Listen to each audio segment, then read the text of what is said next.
बंदी छोड़ सतगुरु रामपाल जी परमेश्वर जी की जय हो। परम पिता परमात्मा सारी सृष्टि के रचनहार कुल मालिक असंख्य ब्रह्मांडों के स्वामी जगत गुरु तीनों लोकों में प्रवेश करके सबका धारण पोषण करने वाले राजाधिराज आत्माधार नाथों के नाथ देवों के देव महादेव सर्वेश्वर महेश्वर मृत्युंजय अजरो अमर आदि अनादि सनातनी प्रभु जगत पिता जगदीश्वर श्री श्री 1008 की उपाधि के वास्तविक अधिकारी अकाल मूर्त सौद स्वरूपी राम वासुदेव सर्वगतम ब्रह्म परम पूज्य प्रथम पूज्य परम संत परम पुरुष परम धनी परम दयालु सत्य कबीर हक्का कबीर अल्लाहु कबीर अल्लाहु अकबर बाखबर अल्लाह ताला जगत के तारणहार जगत के मुक्तिदाता जगत के जगन्नाथ हारे के सहारे हिंदुओं के राम मुसलमानों के अल्लाह सिखों के वाहिगुरु ईसाइयों के मसीह दया के सागर दयानिधि करुणा के सागर करुणानिधि स्वयंभू परिभू संकट मोचन कष्ट हरण मंगल करण दुख भंजन अविगत कबीर निर्विकार निर्विषम परमात्मा अलय अलेख सतगुरु आदि अनादि सतगुरु असली मर्यादा पुरुषोत्तम असली राम असली कृष्ण असली घनश्याम असली मुरारी राजाओं के राजा महाराजाओं के महाराजा शहंशाहों के शहंशाह सम्राटों के सम्राट भगवानों के भगवान अल्लाहों के अल्लाह प्रभुओं के प्रभु मसीहाओं के मसीह सच्चे वाहिगुरु बाबाओं के बाबा पीरों के पीर सेठों के सेठ जगत सेठ सावड़सा सेठ सर्वगुण संपन्न अनंत कोटि कलाओं के स्वामी अनंत कोटि ब्रह्मांडों के नायक योगियों में महायोगी ध्यानियों में महाध्यानी सिद्धों में परम सिद्ध ज्ञानियों में तत्वज्ञानी ब्रह्मज्ञानी महाज्ञानी परम ज्ञानी सर्वश्रेष्ठ ज्ञानी विज्ञानी युवा कबीर समर्थ कबीर असमवात अमित ओजा सच्चे रहनुमा करीम अल्लाह सुभान अल्लाह दुनिया के अंतिम पैगंबर 8 सितंबर 1951 से गांव धनाना जिला सोनीपत हरियाणा भारतवर्ष की पावन भूमि पे प्रकट रियल कल की भगवान श्री नारायण साकार हरि श्री बाबा साहेब नूर अनंत परमात्मा सच्चे दरवेश सच्चे बाखबर गरीब निवाज संत श्रोमणी सतगुरु रामपाल जी परमेश्वर जी के चरण कमल में साध संगति से जुड़े हुए देश विदेश से आप और हम सभी सत्सेवक भाई बहनों का अनंत कोटि दंडवत प्रणाम। सत्साई भाई और बहनों, बहुत बड़ी दया बहुत बड़ी मेहर पूज्य गुरुदेव भगवान की परमेश्वर रामपाल जी की, जिनके शुभ आशीर्वाद से विशेष आशीर्वाद से आप और हम सभी साध संगति से जुड़े हुए सत्सेवक भाई बहन ज्ञान को आधार बनाकर हर प्रकार से संघर्ष करते हुए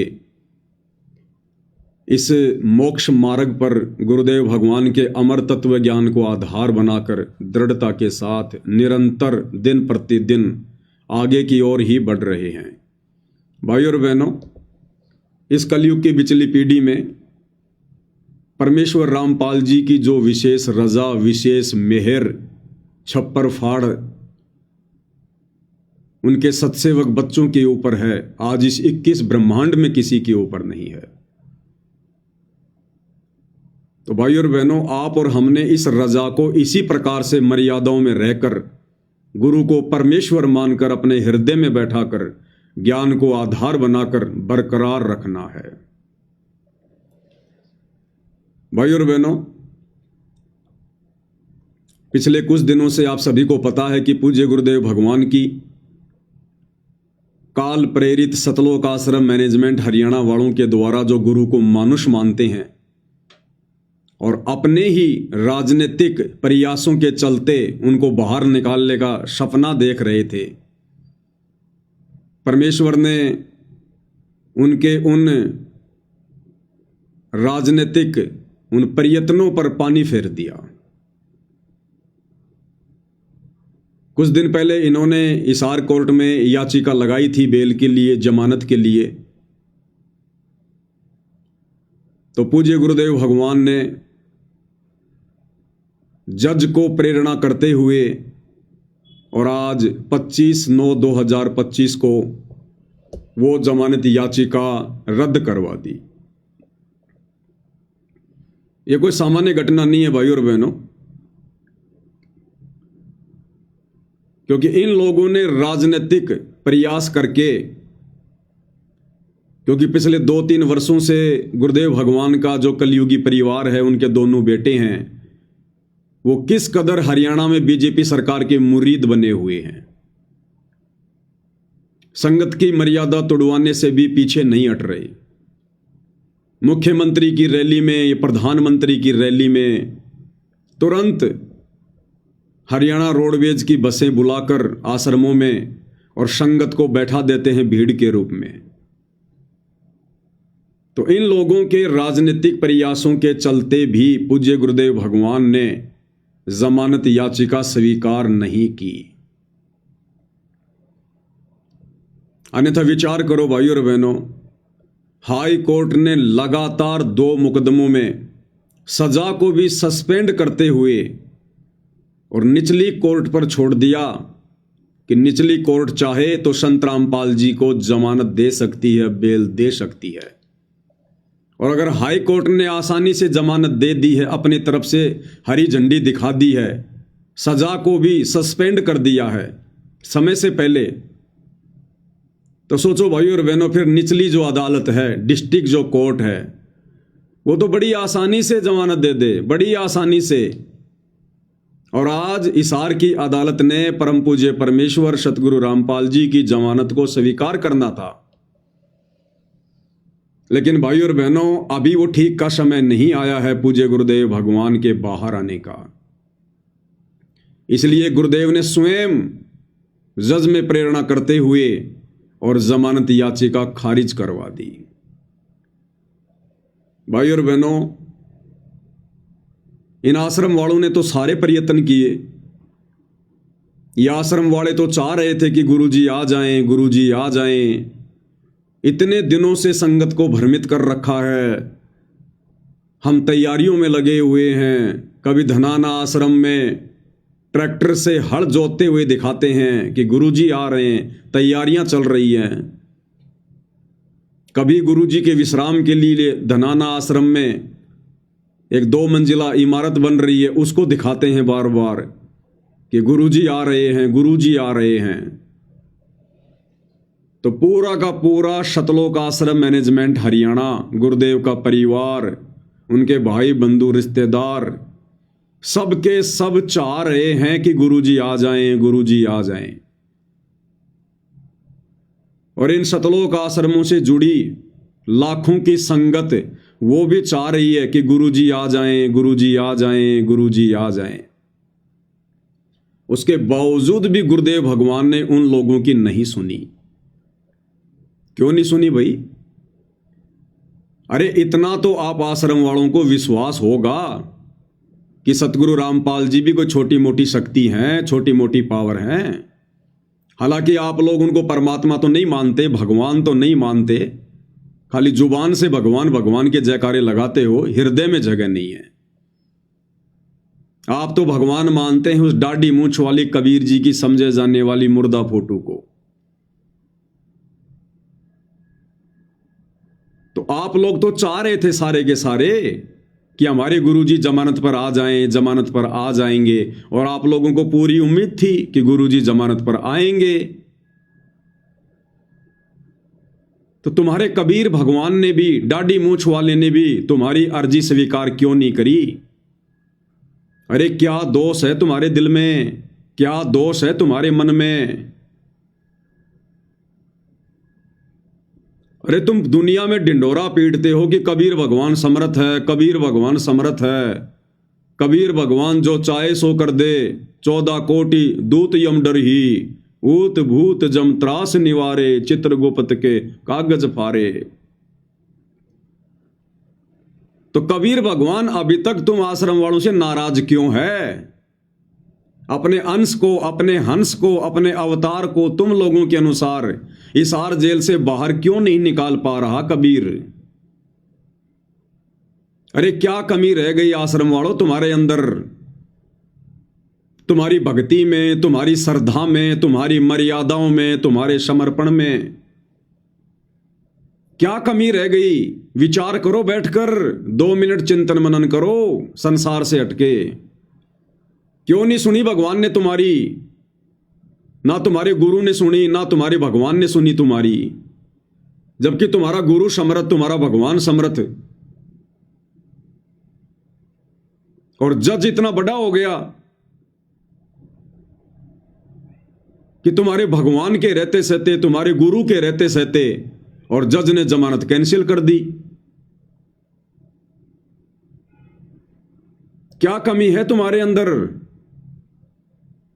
वो तो आ सकते हैं ना। अरे सतगुरु जो चावे सो करही, भरम पड़ो मत कोई, सेव धड़ पर शीश चढ़ाया पाछे करी रसोई। ये सतगुरु तो वो समर्थ है जो धर्मराय के दरबार में भी आप और हमारा मुकदमा लड़ेगा। भाई कर ले गुरु वकील, मुकदमा भारी है। तो ये तो हो नहीं सकता कि सतगुरु मजबूर होगा, सतगुरु लाचार होगा और जज सतगुरु पर भारी होगा। ये तो हो नहीं सकता। इसका मतलब सतगुरु जानबूझकर नहीं आना चाह रहे। अब क्यों नहीं आना चाह रहे भाई सतगुरु? इसका मतलब संगत में कमी है, संगत के विश्वास में कमी है, संगत की भक्ति में कमी है, संगत की मर्यादाओं में कमी है, जो अभी तक अपने गुरुदेव भगवान को प्रसन्न करने योग्य नहीं बनी है। आप आश्रम वालों से गुरुदेव भगवान प्रसन्न नहीं है, क्योंकि बाहर निकालने का प्रयास तो तुम लोग करवा रहे हो ना, जमानत तो तुम लोग लगवा रहे हो ना। तो भगवान तो आने को तैयार है, अपने बच्चों को गले से लगाने को तैयार है, फिर क्यों नहीं आ रहे? क्योंकि अभी तुम आश्रम वाले भगत नहीं बने। अभी तुम व्यभिचारणी भक्ति कर रहे हो, वैश्या भक्ति कर रहे हो। अभी तुम पतिव्रता पद पर नहीं आए। अभी तुम्हारे हृदय में गुरु परमात्मा के रूप में नहीं समाया। अभी तुम्हारा आचरण दोगला है। तुम्हारे विचार जगत वालों से भी गए गुजरे हैं। इसलिए सतगुरु अभी बाहर नहीं आना चाह रहे कि क्या करूंगा बाहर जाकर। अगर मैं बाहर चला भी गया तो संगत का क्या सुधर गया? जैसी मैं संगत को 2014 बरवाला कांड के समय छोड़ के गया था, उससे भी ज्यादा गई गुजरी हो चुकी है। जैसा मनमाना आचरण मेरे परिवार वाले ये कोऑर्डिनेटर बरवाला कांड के समय कर रहे थे, उससे भी कई गुना ज्यादा मनमाना आचरण बरवाला कांड के बाद इन लोगों ने शुरू कर दिया। तो सतगुरु फिर क्या करेगा बाहर आकर? मूर्खों के बीच में आने से अच्छा है हिसार की जेल की 4 दीवारी में बैठकर कम से कम कैदियों को ज्ञान समझाया जाए। सतगुरु को भी इस बात का डर है, इस बात का भय है कि 2014 में तो इन्होंने बरवाला कांड करवा दिया, क्योंकि एक ही आश्रम था बरवाला, इसलिए बरवाला कांड हुआ। आश्रम वालों की मनमानी हरकतों के चलते, काल प्रेरणा के चलते। और गुरु को पता है अब तो इन मंद बुद्धियों ने मेरे नाम से 11 आश्रम खोल दिए, 11 आश्रम। और यदि इन लोगों की इन्हीं मूर्खता के बीच में अगर मैं जमानत पर बाहर आ गया, तो अब तो किसी दिन तो धनाना कांड होगा, किसी दिन धनुषा कांड होगा, किसी दिन सोजत कांड होगा, किसी दिन शामली कांड होगा, किसी दिन खमाणो कांड होगा, किसी दिन मुंडका कांड होगा। अभी तक तो एक ही कांड हुआ था, और अब ना जाने कितने कांड और करवाएंगे ये गुरु को मानुष मानकर, अपना वही घटिया रवैया अपनाकर। तो सतगुरु ने निर्णय लिया कि अभी बाहर नहीं जाएंगे। अन्यथा सतगुरु तो समर्थ है। अरे आप आश्रम वालों के अनुसार सन 2018 में सतगुरु रामपाल जी ने जानबूझकर अपनी सजा करवाई, जानबूझकर। ये बात मैं इसलिए कह रहा हूं क्योंकि बहुत सारे नादान, साथ संगतियों से ईर्ष्या करने वाले, नफरत करने वाले यही रोजना रोएंगे कि देखो ये पवन दास कैसी मूर्खता भरी बातें करता है। कह रहा है कि गुरुजी ने खुद अपनी जमानत कैंसिल करवाई है। हाँ भाई, खुद ही करवाई है। तुम लोगों के अनुसार ही बात कर रहा हूं मैं। जब 2018 में गुरुदेव भगवान को कोर्ट के द्वारा सजा सुनाई जानी थी, तो उस समय आप ही सतलोक आश्रम वालों ने सजा के दूसरे ही दिन, उस सजा के दूसरे ही दिन ये पीला पर्चा निकाला था। तुम लोग तो पीला पर्चा डाल के भूल जाते हो, लेकिन ये पवन दास तुम्हारे सारे रिकॉर्ड रखता है, सारे रिकॉर्ड टोटली।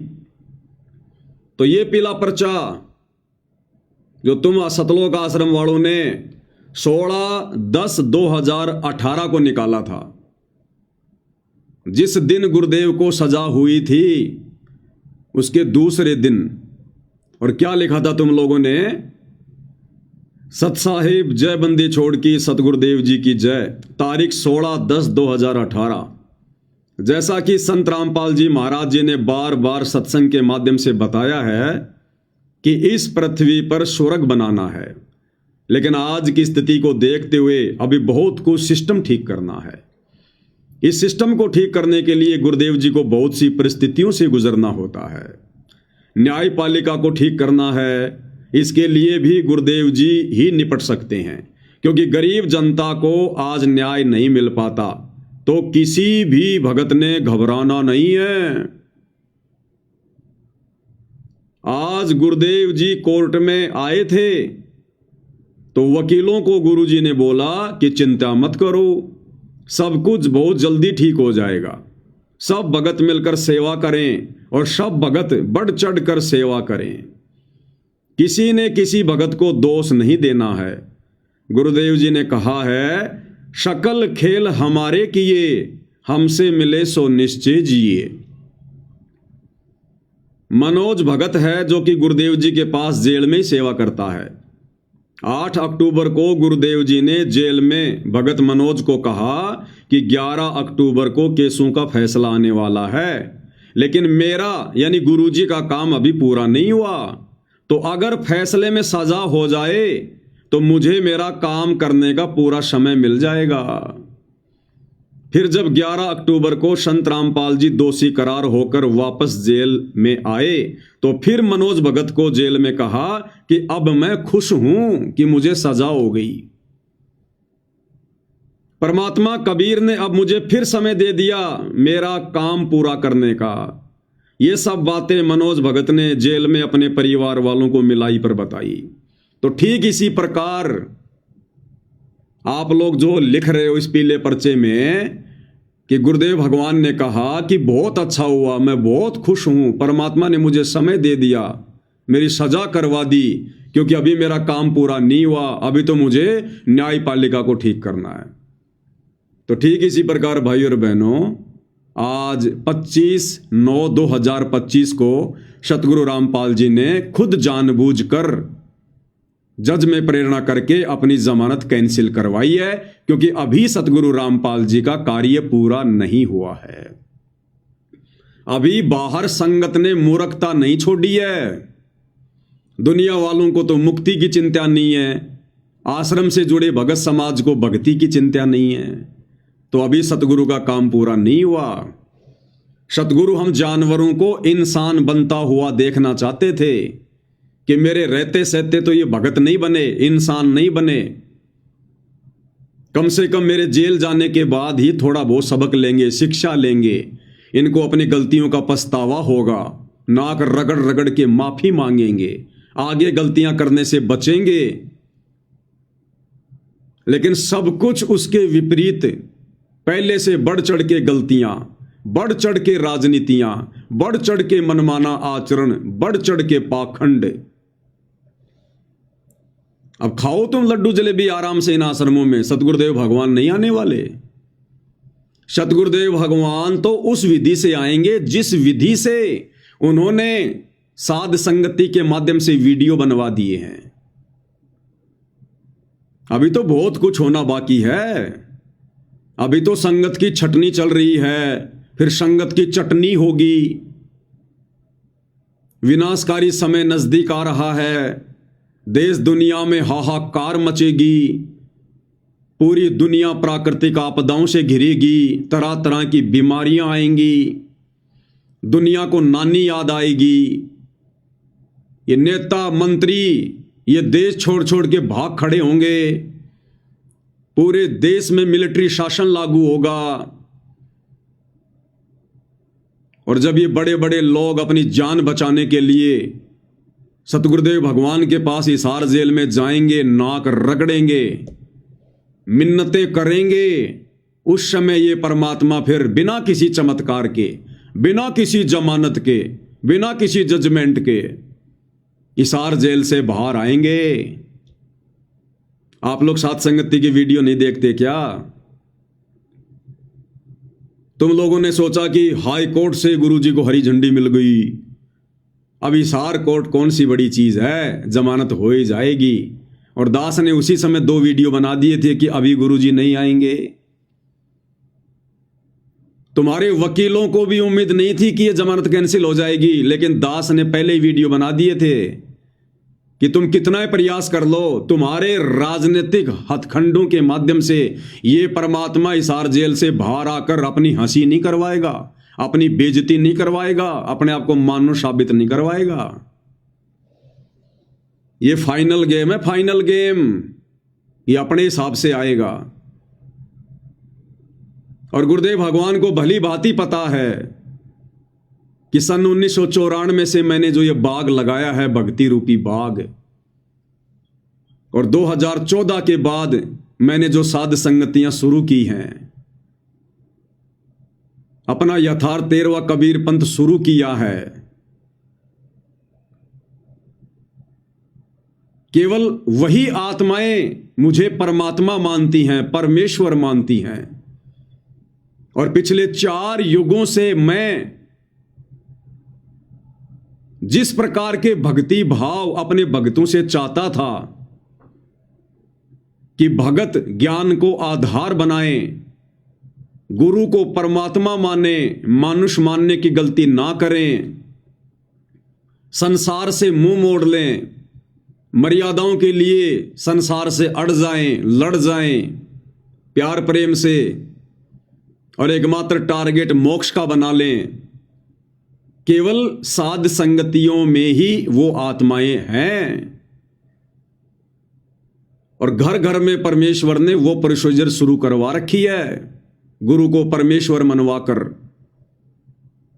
गुरुदेव भगवान की आरती उतारना, गुरुदेव को चवर करना, गुरुदेव को भोग लगाना, एकमात्र उन्हीं का जयकारा लगाना, एकमात्र उन्हीं को दंडवत करना, एकमात्र उन्हीं की फोटो रखना, हर प्रकार से मर्यादाओं में रहना, ज्ञान को आधार बनाना, घर को आश्रम बनाना। तो जो ये बाग 2014 के बाद गुरुदेव भगवान ने लगवाया है, तो क्या गुरुदेव भगवान को इस बात का नहीं पता कि अगर मैं इस समय जमानत पर बाहर आ जाता हूं तो मेरी जमानत कौन करवा रहे हैं? ये आश्रम वाले करवा रहे हैं। और आश्रम वाले मुझे क्या मानते हैं? अपने जैसा जीव, मानुष, मां के गर्भ से जन्म लिया हुआ प्राणी। ना इनकी कोई मर्यादा ठीक है, ना इनके भक्ति भाव ठीक हैं, ना इनके दिल में कोई तड़प है, ना कोई कशक है। ये तो खा रहे हैं लड्डू जलेबी बर्फी पिछले कई वर्षों से। गुरु जेल में दाल रोटी खाए तो खाए, ये तो खाएंगे लड्डू जलेबी बर्फी। आश्रमों में घूमेंगे फिरेंगे, मनोरंजन करेंगे, कबीर का झोपड़ा देखेंगे, सेल्फियां लेंगे, जुलाहों का कुआं देखेंगे, नकली मिट्टी की गाय बैल बांधेंगे, लहर तारा तालाब बनाएंगे, राजनेताओं से साठगांठ करेंगे, जगत वालों से यारी दोस्ती रिश्तेदारी निभाएंगे, झूठा भाईचारा निभाएंगे, कदम कदम पे मर्यादा तोड़ेंगे। तो गुरुदेव को इस बात का नहीं पता कि अगर मैं जेल से बाहर आ गया तो जाऊंगा कहां? यही लोग लेके जाएंगे मुझे, और वहां लेके जाएंगे जिन आश्रमों को इन्होंने राजनीति का अड्डा बना रखा है। और यदि मैं वहां चला गया तो जो बाग मैंने सात संगतियों के माध्यम से लगाया है, मैंने अपनी विशेष आत्माओं को छांटा है सतलोक के लिए, जिनकी ट्रेनिंग चल रही है सात संगति में, वो आत्माएं भी विचलित हो जाएंगी, डगमग हो जाएंगी, और मेरे 40 लाख वर्षों की मेहनत पानी में मिल जाएगी। सतयुग से लेकर वर्तमान समय की मेहनत है।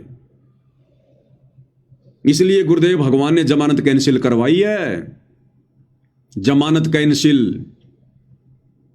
तो परमेश्वर ने जो भगत तैयार किए हैं ना सतलोक के लिए, साध संगति से जोड़कर, परमात्मा उन आत्माओं को टूटता हुआ नहीं देखना चाहते।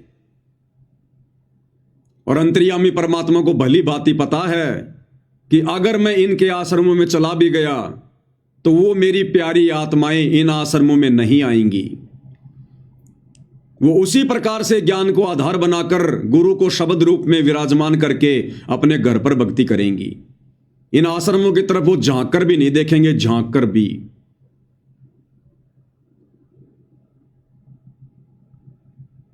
इसलिए परमपिता परमेश्वर ने अपनी जमानत कैंसिल करवाई है। और गुरुदेव को पता है यदि मैं इन आश्रमों में आ गया तो इन लोगों का सुधर क्या गया। इनकी तो वही घटिया आदतें, मनमाना आचरण, गुरु को मानुष मानना। तो मैंने जो चंद भगत छांटे हैं सात संगतियों के माध्यम से, फिर उनमें और आश्रम वालों में, अगर वो सात संगत वाले आश्रमों में आ गए तो उनमें और इन काल प्रेरित आश्रम वाले भक्तों में भला क्या अंतर रह जाएगा। क्योंकि साध संगत वाले अगर आश्रमों में जाएंगे तो आश्रमों के अनुसार ही भक्ति करनी पड़ेगी, फिर से गुरु को मानुष मानना पड़ेगा, फिर से आपने ऑडियो वीडियो से आरतियां करनी पड़ेंगी, इन्हीं की तरह दंडवत करना पड़ेगा। ना गुरु की आरती कर पाओगे, ना गुरु पे चवर कर पाओगे। उस कागज के टुकड़े को कबीर मान के जून के महीने में उसका प्रगट दिवस मनाना पड़ेगा। तो भाई परमात्मा सामान्य जीवों की तरह गलतियां नहीं करता है। बड़ी मुश्किल से परमात्मा ने अपना ये सात संगति रूपी बाग लगाया है, अपनी विशेष दृढ़ आत्माओं को छांट कर अलग किया है। भगवान ऐसी गलती करेगा क्या? कभी नहीं करेगा, कभी भी नहीं करेगा। तो ये परमात्मा उस समय तक नहीं आएगा जिस समय तक, नोट कर लो अगर पेन है जेब में और डायरी है आश्रम वालों, तो ये वचन नोट कर लो जो परमात्मा बुलवा रहे हैं। सतगुरु रामपाल जी भगवान उस समय तक हिसार जेल से बाहर नहीं आएंगे जिस समय तक इन आश्रमों से जुड़ी हुई ये नादान संगत, मूर्ख संगत, भेड़ चाल में चलने की आदी हो चुकी संगत, सतगुरुदेव के ज्ञान को आधार बनाकर साध संगति से जुड़े भाई बहनों की तरह, जब तक ये संगत हृदय से गुरु को परमात्मा मानने नहीं लग जाएगी, सारी फोटोएं हटाकर एकमात्र अपने घर पर, अपने दरबार पर, अपने लॉकेट में अपने पूज्य गुरुदेव भगवान की नहीं लगा लेगी, घर घर में सतगुरु रामपाल जी परमेश्वर जी को जब तक ये सतलोक आश्रमों से जुड़ी नादान संगत गीता जी अध्याय 3 श्लोक 13 के अनुसार भोग लगाना शुरू नहीं कर देगी, और घर घर में सत्सेवक भाई बहनों की तरह ये 5 दीपक वाली थाली लेकर परमेश्वर के विधान अनुसार पाती पंच पोप कर पूजा और देव निरंजन और न दूजा, जब तक घर घर में गुरुदेव भगवान की आरती उतरना शुरू नहीं हो जाएगी, जब तक घर घर में गुरु को परमेश्वर मानकर तीनों समय की आरती के समय या दोनों समय की आरती के समय भोग लगाते समय ये चौवर राम होना शुरू नहीं हो जाएगा, गुरुदेव को परमेश्वर मानकर। और जब तक ये नादान संगत जो इन सतलोक आश्रमों से जुड़ी हुई है और इन सतलोक आश्रम के कोऑर्डिनेटरों ने, आश्रम संचालकों ने, गुरुदेव के परिवार वालों ने काल प्रेरणा से जो संगत की मर्यादाएं तोड़वाई हैं, संगत की भक्ति बर्बाद करवाई है, जब तक ये नादान संगत ज्ञान को आधार बनाकर इन लोगों का बहिष्कार करना शुरू नहीं कर देगी, अपने अपने कोऑर्डिनेटरों से, नामदान संचालकों से सवाल जवाब करना शुरू नहीं कर देगी, तब तक भाई और बहनों परमेश्वर दया नहीं करेंगे, नहीं करेंगे। और यह संगत यदि ऐसा नहीं करेगी तो फिर परमेश्वर अपनी विधि से आएंगे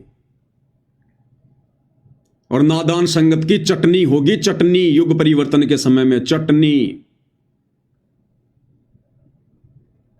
परमात्मा चाहने वाली आत्माओं को तुम लोगों ने गुरु को मानुष मानकर उल्टी सीधी शिकायतें करके गुरुद्रोही साबित करवा दिया, गुरुद्रोही घोषित करवा दिया। क्या बीती होगी उस अंतर्यामी परमात्मा के दिल पर जब उन्होंने अपनी विशेष प्यारी आत्माओं को गुरुद्रोही कहा होगा। तुम लोगों की मूर्खता को देखकर अपने दिल पर, अपने कलेजे पर परमात्मा ने पत्थर रखकर अपने बच्चों को गुरुद्रोही कहा है। क्या उस परमात्मा को नहीं पता? भगवान बदल नहीं गया, भगवान वही है जो 650 साल पहले था। वही कबीर भगवान है वर्तमान में धरती पर, परम पूज्य सतगुरु रामपाल जी के रूप में। और क्या बताया गुरुदेव भगवान ने जब ये 650 साल पहले आए थे उस स्वरूप के विषय में, कि लोगों ने उनके साथ में कैसी कैसी बदतमीजियां की, ठंडा पानी तक नहीं पीने दिया। उसके बावजूद भी उन्होंने किसी को उफ तक नहीं कहा, किसी को शराप नहीं दिया। किसको शराप दें? सब उन्हीं के तो बच्चे हैं। तो आज क्या भगवान बदल गया जो अपने बच्चों को यह कहेगा कि तू गुरुद्रोही है, जबकि उनसे बढ़कर संगत में कोई गुरुमुखी नहीं? तो सोचो परमात्मा ने कैसे अपने कलेजे पर पत्थर रखकर ये शब्द कहे होंगे। क्या कह रहे हैं गुरुदेव भगवान? भगवान नहीं बदल गया, ना उनका विधान बदल गया, बदल गए भगत, बदल गई भगतों की सोच। क्या कह रहे हैं परमात्मा? परमात्मा आए थे कबीर जी, उनके साथ कितना अत्याचार किया था और किसी को उन्होंने एक शब्द भी अप नहीं बोला, किसी को श्राप नहीं दिया, क्योंकि उसको पता था मेरे बच्चे हैं, किसको मारूं और किसको श्राप दूं। तो पुण्यात्मा यहाँ आप देख लो पिछले इतिहास से, किसी भी संत को जरा सा कुछ कह दे, श्राप दे दे, तेरा नाश होगा और उसकी वीरान मैटी हो जाए, अपना भी नाश किया उसने भक्ति का और वो अगले को भी दुख दे दिया। तो वो परमात्मा थे। तो इसी प्रकार इसी आधार से आपने इस मार्ग को आगे बढ़ाना है, दास का सहयोग देना है। क्या कह रहे हैं गुरुदेव? किसको श्राप दे वो परमात्मा? वो अन्य नकली साधु संतों की तरह नहीं होता, दुर्वासा की तरह नहीं होता, विश्वामित्र की तरह नहीं होता, चुनक ऋषि की तरह नहीं होता, जो जरा सा उनको कोई कुछ कह दे और श्राप दे दें, सामने वाले का सत्यानाश कर दें। ये गुरुद्रोही शब्द क्या है पता है तुम्हें? ये दुनिया का सबसे बड़ा श्राप है, सबसे बड़ा श्राप। अरे गुरुद्रोही होने के बावजूद 650 साल पहले परमात्मा ने कमाल को भी कभी गुरुद्रोही नहीं कहा, उस समय कभी गुरुद्रोही नहीं कहा। आज गुरुदेव भगवान बता रहे हैं कि वो गुरुद्रोही हो गया था, उस समय कबीर भगवान ने उसे गुरुद्रोही नहीं कहा। और आज जो आत्माएं गुरु को परमात्मा मान रही हैं, अपनी पलकों पे रखती हैं, उनके लिए अपनी जान हथेली पर लेकर चलती हैं, उनके वचन को निभाने के लिए समाज से संघर्ष कर रही हैं, उन आत्माओं को परमात्मा गुरुद्रोही की संज्ञा देंगे? आश्रम वालों, तुम्हारी बुद्धि भ्रष्ट है, बुद्धि भ्रष्ट। तो जब तक यह संगत लाल और लालड़ी की पहचान करने योग्य नहीं हो जाएगी, स्वयं निर्णय करने के योग्य नहीं हो जाएगी, अभी तक तो तुम आश्रम वाले भगत को नहीं पहचान पाए। भगत को, भगवान को क्या तुम खाक पहचानोगे? ये पवनदास तुम्हारे सामने पिछले 10 वर्षों से चिल्ला रहा है, मकान के किसी कोने में बैठ के नहीं, सोशल मीडिया पर, इंटरनेशनल चैनल है फेसबुक, इंटरनेशनल, और 10-15 हजार वीडियो बनवा दिए परमात्मा ने। अरे मेरे इतने वीडियो देखकर, अच्छे से मेरी रहनी करनी को देखकर, मेरे विचारों को देखकर, मेरे बोल वचनों को सुनकर, और 10 साल से तुम एक भगत की पहचान नहीं कर पाए कि गुरुद्रोही क्या होता है, गुरुद्रोही के क्या लक्षण बताए गुरुदेव ने। जो साथ संगत वाले भाई बहन गुरु की महिमा करते करते अपने मुंह का थूक सुखा लेते हैं, उनको तुम गुरुद्रोही कह रहे हो। और जो दिन रात राजनेताओं के चरणों में पड़े हुए हैं, गंदी राजनीति कर रहे हैं, वो गंदगी तुम लोगों को खिला रहे हैं, आन उपासना करवा रहे हैं तुम्हारे से, दर दर धक्के खिला रहे हैं तुम्हारे से, एक भी मर्यादा तुम्हारी सुरक्षित नहीं छोड़ी, दान धर्म तुम्हारा दुरुपयोग हो रहा है, उनको तुम गुरुमुखी कह रहे हो, परम भगत कह रहे हो। तो क्या करेंगे गुरुदेव भगवान जमानत करवा कर ऐसे मंद बुद्धियों के बीच में आकर, जिनको अभी तक केवल एक भगत की पहचान नहीं करनी आई, वो भगवान की क्या खाक पहचान करेंगे। तो परमेश्वर अब अपने हिसाब से आएगा, अपने हिसाब से, अपने हिसाब से, क्योंकि तुम्हारे को गुरुदेव ने मौका दिया तुम्हारे हिसाब से आने के लिए, तुम्हारी बरवाला कांड की गलतियों को माफ किया, नजरअंदाज किया, कोई बात नहीं, बच्चों से गलती हो गई, हो सकता है मेरे जेल जाने के बाद ये सुधर जाएंगे, संभल जाएंगे। बरवाला कांड किसकी देन है? राष्ट्रीय समाज सेवा समिति की, सतलोक आश्रम मैनेजमेंट हरियाणा की, इन कोऑर्डिनेटरों की, गुरुदेव के परिवार की। सारी की सारी व्यवस्था तो ये संभाल रहे थे, हथियारों की व्यवस्था करना, भक्तों को कमांडो बनाना, सरकारों के खिलाफ पुस्तकें लिखना, जजों को भड़काना, सारी व्यवस्था तो ये कर रहे थे। इन्हीं लोगों के कारण भक्तों की और प्रशासन की झड़प हुई, 6 भक्तों की मौत हुई और मुकदमा लगा सतगुरु रामपाल जी पर। सतगुरु रामपाल जी ने मारा है। सतगुरु रामपाल जी ने तुम्हें आदेश दिया था कि पुलिस वालों को आश्रम में मत आने दो, या मैं तारीख पर नहीं जाऊंगा, तुम कमांडो बन जाओ, हाथों में हथियार ले लो। अरे जिस भगवान ने पिछले 35 वर्षों से इन हाथों से कुकर्म छुड़वाकर दान करना सिखाया, इन हाथों को सामने वाले के सामने आदीनी से जोड़ना सिखाया, इन हाथों में सुमरणी पकड़ाकर मंत्र करना सिखाया, वो भगवान बरवाला कांड में तुम्हें उस कव्य जैसे काले काले कपड़े पहनाकर, हाथों में 6-6 फुट के डंडे देकर, बंदूकें देकर तुम्हारे को कमांडो बनाएगा, तुम्हें लड़ाकू बनाएगा, तुम्हें गुंडा और मवाली जो है वो बनवाएगा। सारा का सारा षड्यंत्र गुरुदेव के परिवार का, इन हत्याओं का जिम्मेदार गुरुदेव का परिवार, ये कोऑर्डिनेटर, और इनको अपनी गलती का जरा भी इनको मलाल नहीं है। अरे नाक रगड़ के माफी मांग लेनी चाहिए थी, नाक रगड़ रगड़ के, और कोर्ट में जाकर सरेंडर कर देना चाहिए था कि सारी गलती हमारी है, हमारे गुरुदेव का कोई आदेश नहीं था, हमारी बुद्धि भ्रष्ट हो गई थी काल प्रेरणा से, हमारी गलती है, हमें अरेस्ट करो, हमें सजा दो, हमारे गुरुदेव भगवान निर्दोष है, उनको छोड़ दीजिए।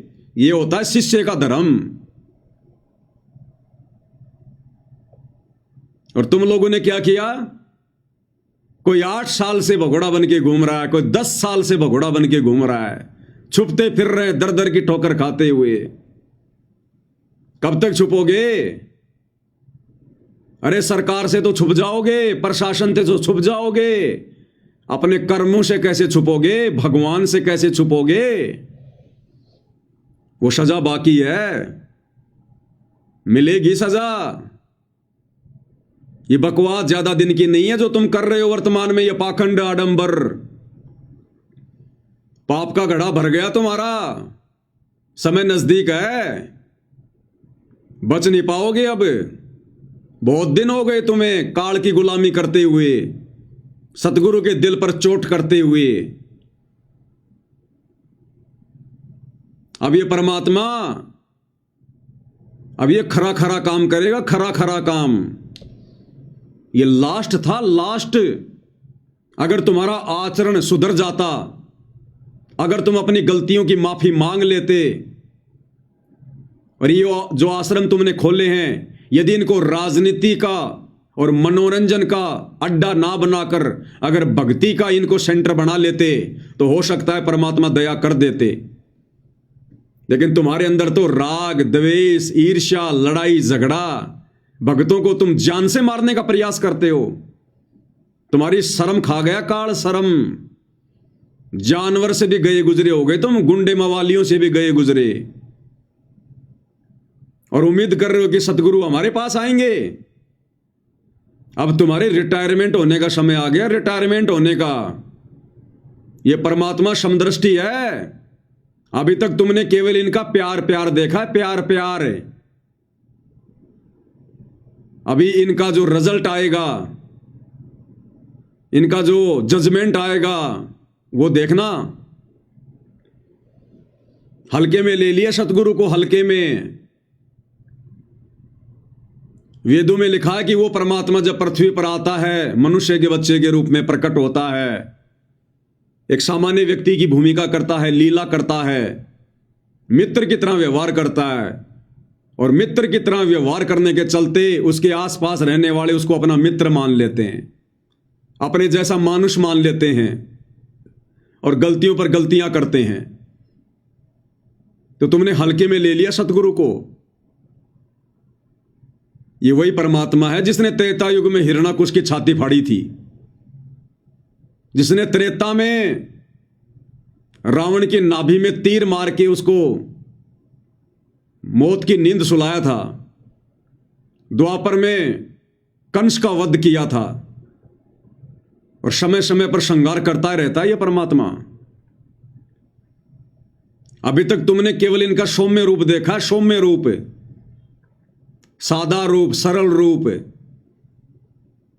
क्योंकि जब जब यह परमात्मा धरती पर तत्वदर्शी संत की भूमिका में आता है, एक संत की भूमिका में आता है, उस समय यह परमात्मा संत के अनुसार ही व्यवहार करता है। अन्यथा उनके फॉलोवर भी वैसा व्यवहार करेंगे जैसा वो संत करेगा। तो वर्तमान में परमात्मा जिस संत की भूमिका में है कि संत ना छोड़े संतता, चाहे कोटिक मिलो असंत, चाहे कितने दुष्ट व्यक्ति क्यों ना टकराओ उनसे, काल प्रेरणा से कितने लोग भक्ति का स्वांग करके उनके पास रह के उनको दुखी क्यों ना करे, परेशान क्यों ना करे, उनके मार्ग में बाधा उत्पन्न क्यों ना करें, उनके मिशन में गंदगी क्यों ना फैलाएं, ये परमात्मा अंततः संतता ही दिखाएगा। लेकिन इनका विधान है कि राम किसी को मारे नहीं, मारे तो हत्यारे राम, अपने आप ही मर जाएंगे कर कर खोटे काम। तो भैया जो खोटे काम तुम लोगों ने कर डाले हैं बरवाला कांड से पहले और बरवाला कांड के बाद, उन खोटे कर्मों की सजा निर्धारित हो चुकी है। अब धीरे धीरे धीरे धीरे जो बीज तुम लोगों ने बोया है इस भक्ति मार्ग पर, अब उसकी फसल कटेगी। अब फसल इस युग परिवर्तन के दौर में तुम लोग भी अछूते नहीं रहोगे, जिन्होंने गुरु को मानुष मानकर हैंडल किया है, और गुरु की आज्ञा से ज्यादा अपना मनमाना आचरण संगत के ऊपर थोपा है। अब समय आ रहा है, तो ऐसे नहीं आने वाला है परमात्मा। और ये नादान संगत अगर संभल सकती है तो संभल जाए। देखो इन मुख्य लोगों का तो हो गया बेड़ा गर्क, इनको तो कोई माफी नहीं है, ना इस जन्म में माफी है, ना अन्य किसी जन्म में इनको माफी है। ये कलयुग की बिचली पीढ़ी तो इन्होंने बर्बाद कर दी, अनमोल मनुष्य जन्म इन्होंने बर्बाद कर दिया गुरु को मानुष मानकर। तो ये जो मुख्य लोग हैं ना, जिनमें गुरुदेव के बेटा बेटी, भाई बंधु, रिश्तेदार, ये कोऑर्डिनेटर, आश्रम संचालक, ये वर्ल्ड कोऑर्डिनेटर, बड़े बड़े सेवादार, ये जितने भी लोग हैं, ये 150, इन्होंने तो अपनी भक्ति और जीवन कर लिया बर्बाद। लेकिन संगत को फिलहाल मौका है, कब तक? जब तक गुरुदेव भगवान हिसार जेल से बाहर नहीं आते हैं। और ये जानबूझकर गुरुदेव ने आज अपनी जमानत कैंसिल करवाकर इस नादान संगत को एक मौका दिया है और ये लास्ट मौका है, अंतिम मौका है ये। संभल सको तो संभल लेना, इसके बाद मौका नहीं मिलेगा। उसके बाद तुमने जो बीज बोया है इस भक्ति मार्ग पर, जैसी तुमने मर्यादा निभाई है, जैसा तुमने गुरु को मानकर भक्ति की है, वैसा ही परिणाम मिलेगा, वैसा ही। तो तुम्हें 2-2.5 साल का मौका और मिल रहा है, 2-2.5 साल का।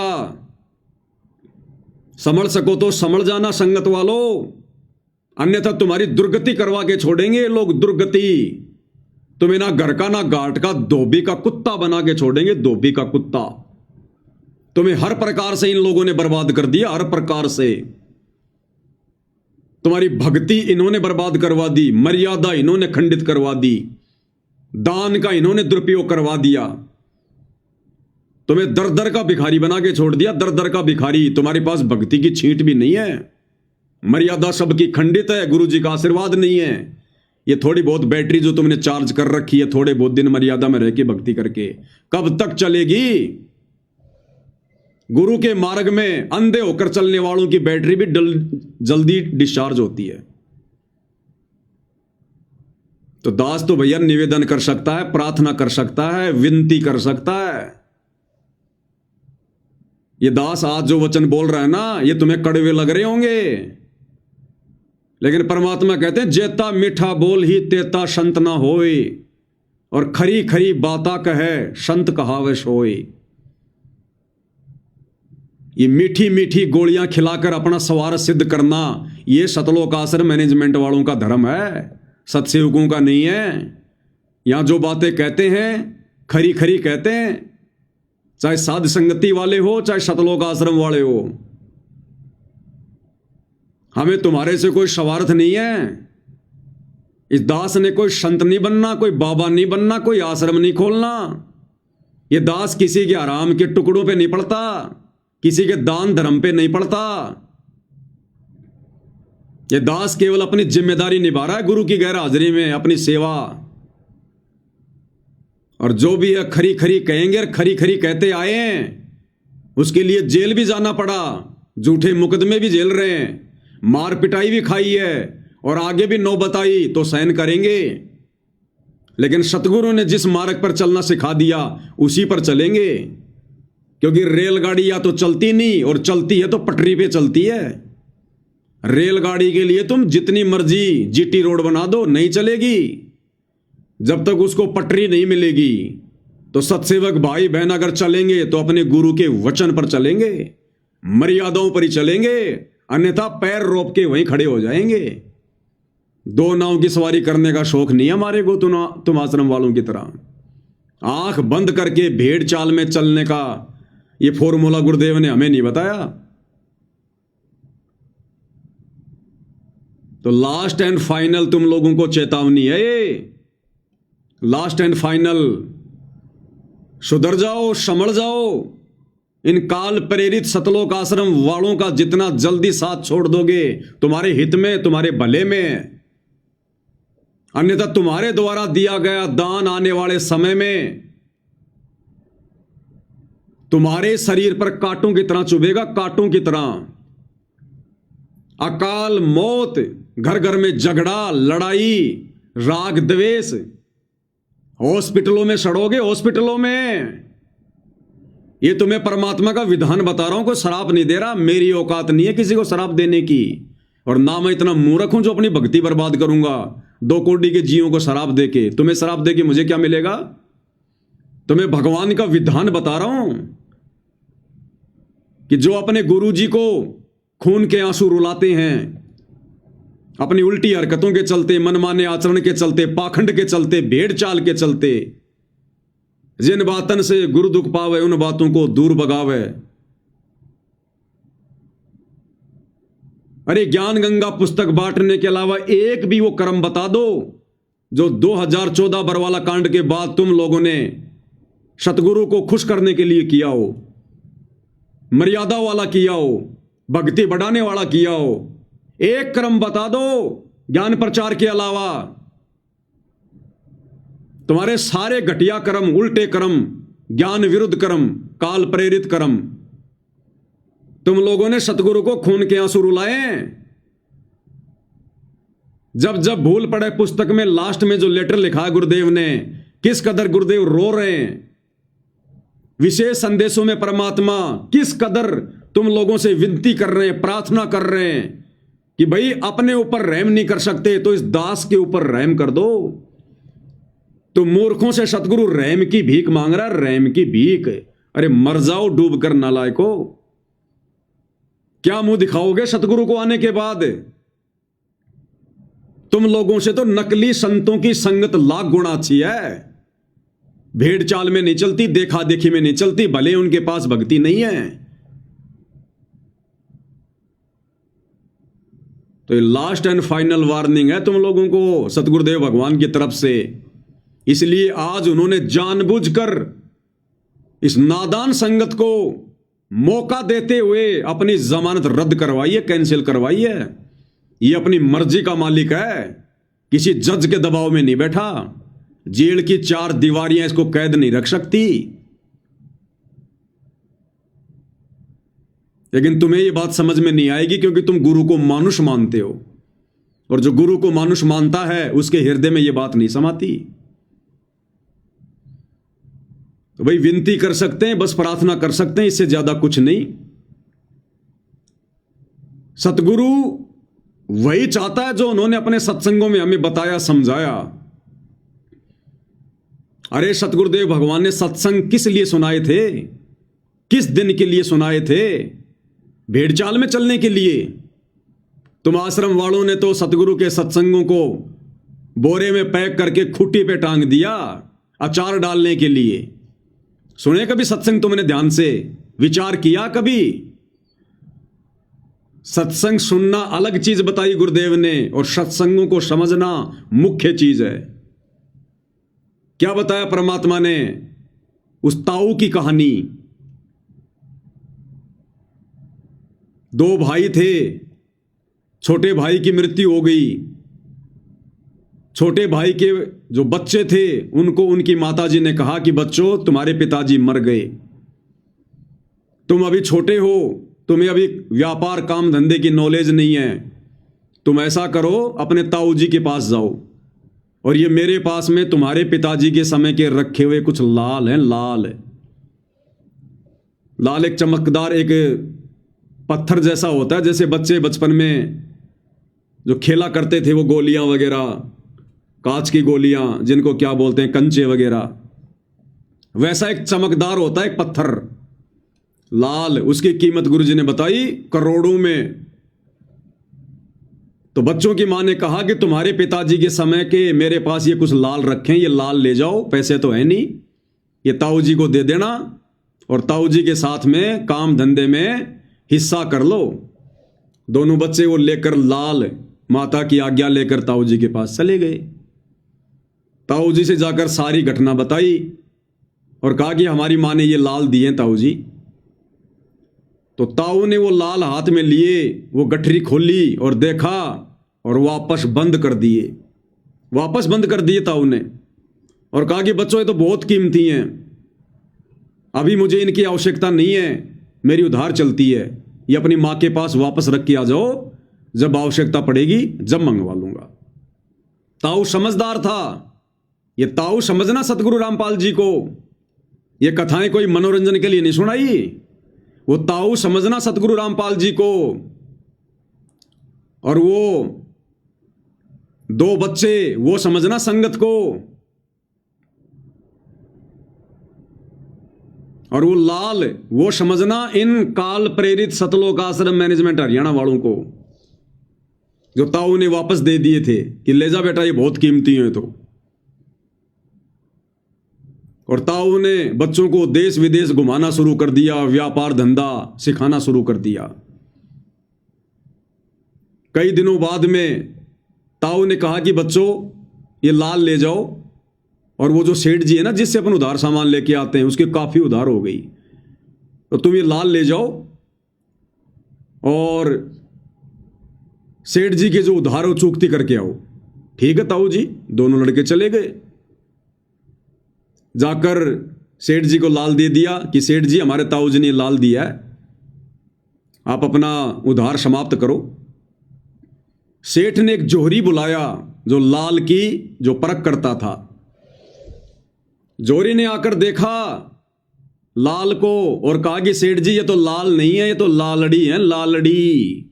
अरे लाल तो करोड़ों का होता है, ये लालड़ी तो 2 आने की भी नहीं है, 2 आने की भी।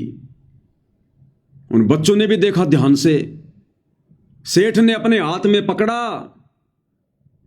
और गली में फेंक दिए वो, और कहा कि ले जाओ इसे, धोखेबाज आदमी हो, मुझे ठगना चाहते हो। तुम्हारा ताऊ ऐसा दिखाई तो नहीं देता था, कब से हो गया ऐसा। वो दोनों बच्चे वो लालड़ी को उठाकर ढंग से देखते हुए और वापस आ गए ताऊ जी के पास, सारी बात बताई। ताऊ जी बड़ा चालाक था, बड़ा सयाना था, जानबूझ के लालड़ी दी थी, जानबूझ के।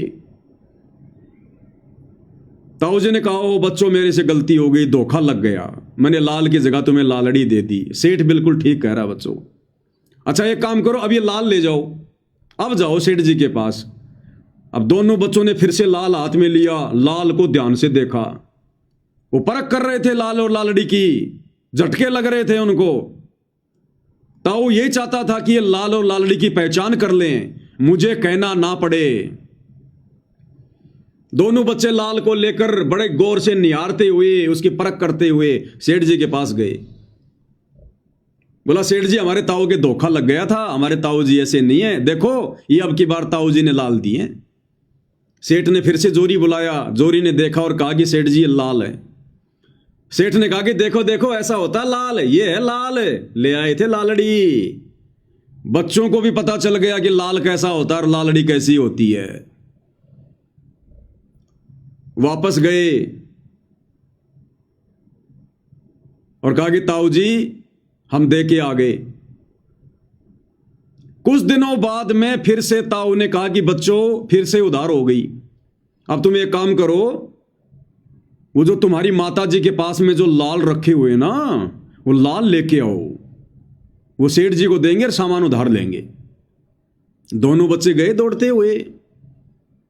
माँ से कहा माँ ने कहा आओ बच्चों बहुत दिनों में आए, खाना खाओ, भोजन खाओ। उन्होंने कहा कि नहीं माँ, भोजन बाद में खाएंगे, बहुत ज्यादा उधार हो गई है, एक काम कर वो लाल दे जो लाल तेरे पास रखे हुए हैं। तो माँ ने अंदर से निकाल के वो लाल उनको दे दिए, वो पोटली कपड़े में बांध रखी थी। अब उन बच्चों ने देखा कि हम देख तो लें कहीं ये लालड़ी तो नहीं है, क्योंकि बच्चों को परख हो गई थी कि कहीं ताऊ जी के सामने हमारे को शर्मिंदा होना पड़े, हम चेक कर लें लालड़ी है कि लाल है ये। वो बच्चों ने गठरी खोली मां के सामने और देखा तो वो लालड़ी थी, लालड़ी 2 आने की भी नहीं थी। वो जिनको लाल समझ रहे थे, ये लाल कौन है? आश्रम वाले, ये कोऑर्डिनेटर, आश्रम संचालक, गुरुजी का परिवार। तो बच्चों ने देखा ये तो लालड़ी है। वो बच्चे कौन? संगत, और वहीं फेंक दिए उनको कि मां तू तो बहुत भोली है, तू लालड़ियों को लाल समझ के और बक्से में सजा के बैठी थी। ये तो लालड़ी है, लाल तो मां कई करोड़ों का होता है। तो मां ने कहा बच्चों मुझे क्या पता, तुम्हारे पिताजी के समय के रखे थे, मैंने सोचा भाई लाल होंगे, अब मन के बेरा बेटा। दोनों बच्चे उनको वहीं पटक के और ताऊ जी के पास गए, मुंह लटका के, और कहा ताऊ जी अरे बच्चों लाए लाल। मायूस होकर बोले ताऊ जी हमारी मां बहुत भोली है। ताऊ जी वो लाल नहीं थे, वो तो लालड़ी थी, लालड़ी। तो ताऊ ने कहा कि बच्चों ये उस दिन भी लालड़ी थी जिस दिन तुम मेरे पास लेके आए थे शुरू में, ये उस दिन भी लालड़ी थी। अगर मैं कह देता उस दिन कि ये लाल नहीं ये लालड़ी है, अगर गुरुजी कह दे संगत को कि ये मेरा परिवार भगत नहीं है, ये तो काल के दूत हैं, मेरे मार्ग को बर्बाद करने के लिए काल प्रेरणा से भगत बनने का ढोंग कर रहे हैं। अगर ताऊ कह देता कि बच्चों ये लाल नहीं लालड़ी, तो ताऊ ने कहा कि तुम उस दिन नाराज हो जाते और तुम्हारी मां भी दुख मानती कि मेरा जो पति है वो मेरे सिर पर नहीं है, इसलिए हमारे लाल को भी लालड़ी बता रहा है। बच्चों, आज तुमने खुद ही परख कर ली, मुझे बोलना नहीं पड़ा। तो इसी प्रकार सतगुरु रामपाल जी भगवान चाहते हैं कि ये नादान संगत मेरे ज्ञान को आधार बनाकर और अपनी आंखों से अपने इन गुरु भाइयों के, आश्रम वालों के, कोऑर्डिनेटरों के, गुरु जी के बेटा बेटी, भाई बंधु, रिश्तेदारों के कुक्रम देखकर, ये राजनीतियां देखकर, स्टेडियम देखकर, जाटों की धर्मशाला देखकर, गुंडों की सीबीआई जांच देखकर, जाटों का आरक्षण देखकर, अयोध्या का भंडारा देखकर, परशुराम की जयंती देखकर, सिरसा में नकली कबीर जयंती देखकर और दुनिया भर का ये अन्नपूर्णा के तहत पाखंड, आडंबर, ये सारे मनवस घटिया भक्ति विरुद्ध कुकर्मों को देखकर गुरुदेव भगवान सोच रहे हैं कि ये नादान संगत खुद ही फैसला कर ले तो ठीक है कि संगत में लाल कौन है और लालड़ी कौन है, ये आश्रम वाले कौन है और साथ संगति वाले कौन है, मुझे कहना ना पड़े। इसलिए गुरुदेव भगवान ने समय दिया संगत को बरवाला कांड के बाद, लेकिन ये नादान संगत उन दोनों भाइयों से भी गई गुजरी। अरे उन बच्चों ने तो एक ही झटके में लाल और लालड़ी की पहचान कर ली। इस नादान संगत को तो 10 साल से ऊपर का समय हो गया, आज तक ये पहचान नहीं कर पा रहे कि सात संगत वाले भाई बहन कौन है और ये शतलोक आश्रम वाले कौन है, लाल कौन है, लालड़ी कौन है। गुरु नहीं बताना चाहता। अगर गुरु कह दे कि आश्रम वाले काल प्रेरित हैं, बच्चों ये भगत नहीं है, तो ये संगत वाले अपने गुरुजी में दोष देखना शुरू कर देंगे, दोष देखना। इसलिए गुरुजी नहीं चाहते कि मैं दोषी बनूं, मैं ये बुराई मोल लूं। इसलिए गुरुदेव भगवान ने बरवाला कांड के बाद खुले सांड की तरह इन आश्रम वालों को भी बाहर छोड़ दिया और संगत को भी बाहर छोड़ दिया कि आपस में सींग मार मार के देख लो, घंटी बजा बजा के देख लो, भिड़ंत कर करके देख लो, कौन भगत है और कौन गुरु गद्दार है, कौन गुरु मुखी और कौन गुरु द्रोही है। लेकिन ये नादान संगत आज तक पहचान नहीं कर पा रही लाल और लालड़ी की, उन काल प्रेरित सतलोक आश्रम वालों की और साध संगति से जुड़े सत्सेवक भाई बहनों की। जबकि दिन रात वीडियो बनाए जा रहे हैं और दिन रात वो लोग भी अपने काले कुकर्म करते ही रहते हैं।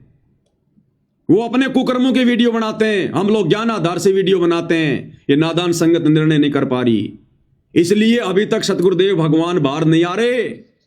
इसलिए ताऊ ने, सतगुरु रामपाल जी ने जानबूझकर आज 25/9/2025 को अपनी जमानत जज में प्रेरणा करके कैंसिल करवाई है, क्योंकि अभी संगत नीर खीर का निबेरा करने के योग्य नहीं हुई है और ये 2-2.5 साल का समय और दिया जा रहा है। उस ताऊ ने समय नहीं दिया था, लेकिन ये ताऊ, भक्ति का ताऊ सतगुरु रामपाल जी दयालु परमात्मा फिर से तुम आश्रम वालों पर रहम कर रहा है।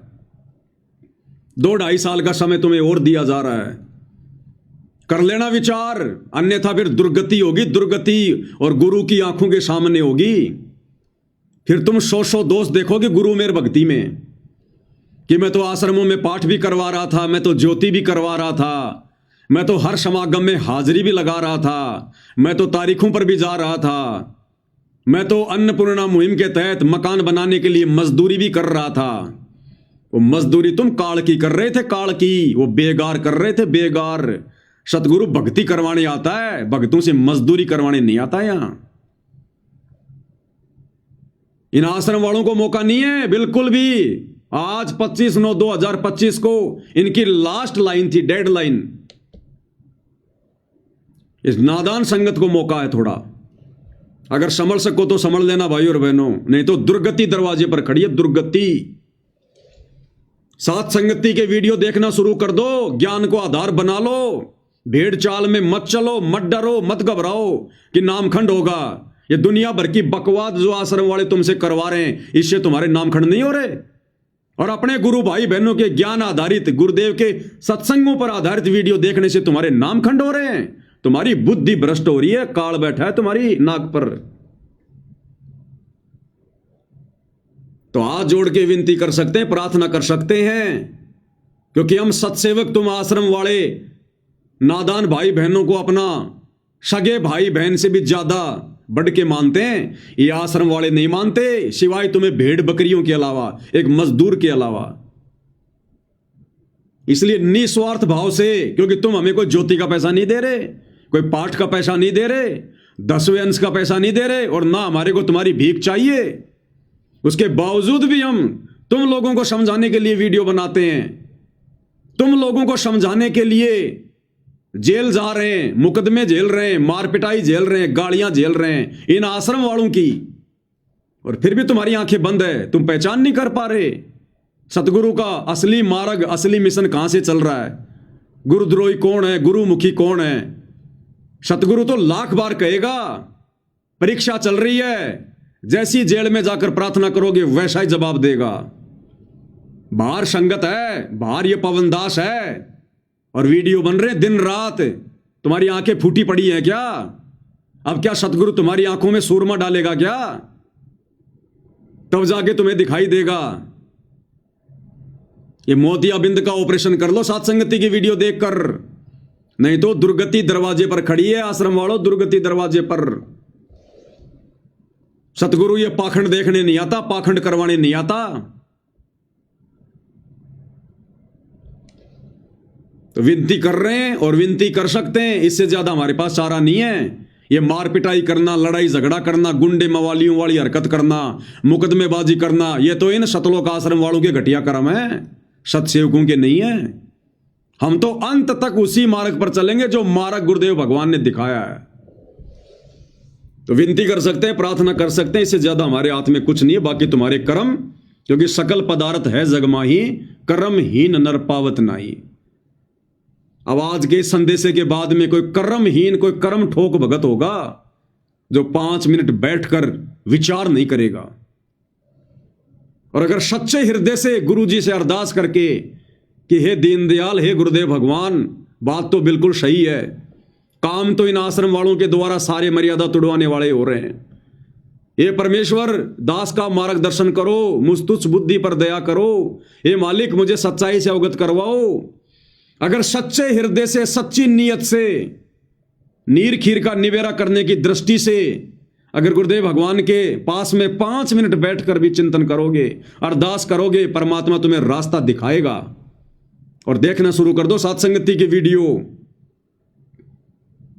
तुम अपने सतगुरु के गुलाम हो, सतगुरु के कलयुगी परिवार के गुलाम नहीं हो, इन कोऑर्डिनेटरों के गुलाम नहीं हो। अरे हम सत्सेवक भी तुम्हारे सामने,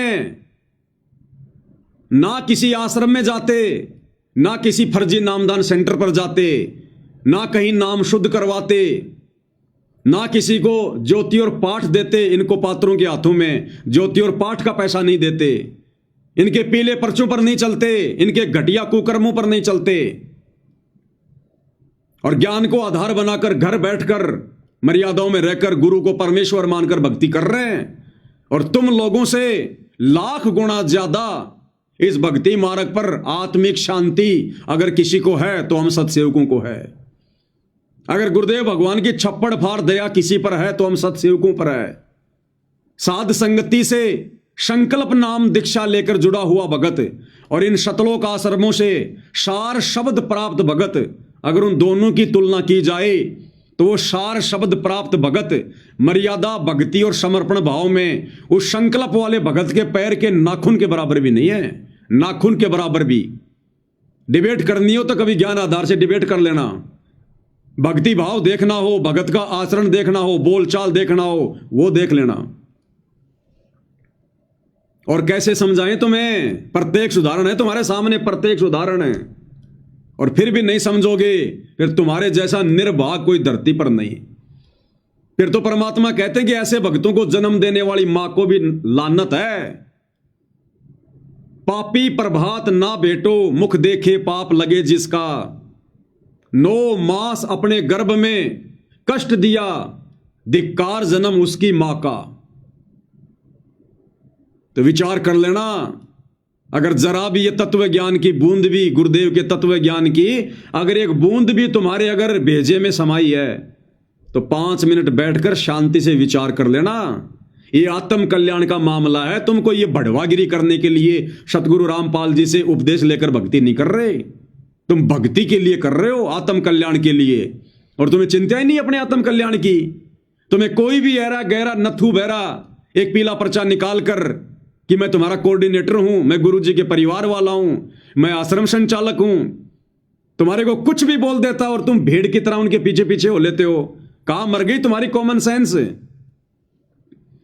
अरे तुम्हारी आंखों के सामने वीडियो कॉल आती हैं इन आश्रमों में, और इन आश्रमों में प्रार्थना की जाती है, गुरुदेव वृक्षारोपण करने के लिए, पेड़ लगाने के लिए आज आश्रम में 5000 भगत आ गए। और तुम्हारी आंखों के सामने गुरुदेव भगवान कहते हैं फिर कि रे भगत तो इनमें 5 भी नहीं है, भगत तो इनमें 5 भी नहीं है।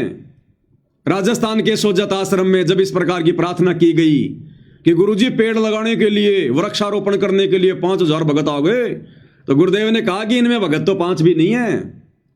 अरे कौन से ज्ञान में है ये? पेड़ लगाने के लिए तुम इकट्ठे हो रहे हो। ये भक्ति रूपी पेड़ लगाओ, भक्ति रूपी पेड़। ये बाकी पेड़ लगाने के लिए दुनिया बहुत है, और लगाना तो जाकर अपने खेत में लगा दो। आश्रमों में जमा होकर ड्रामा करने की क्या जरूरत है तुम्हें दुनिया वालों की तरह? तो भाई और बहनों विचार कर लेना, ये मौका नहीं मिलेगा। ये लास्ट एंड फाइनल मौका है गुरुदेव की तरफ से। संगत को, गुरुदेव के परिवार का मौका खत्म। अब तो जैसे इनके संस्कार, जैसी इनकी भक्ति, जैसे इनके ये कर्म, अब तो उसके अनुसार ही इनको परिणाम मिलेंगे। ये संगत में परमात्मा फिर भी दया कर रहे हैं 2-2.5 साल के लिए। जितना जल्दी हो सके गुरु को परमात्मा मानकर, साथ संगति की वीडियो देखकर, ज्ञान को आधार बनाकर, अपने पूज्य गुरुदेव भगवान को अपना इष्ट मानकर, अपना आराध्य देव मानकर आरती करके उनको रिझाना शुरू कर दो, प्रसन्न करना शुरू कर दो।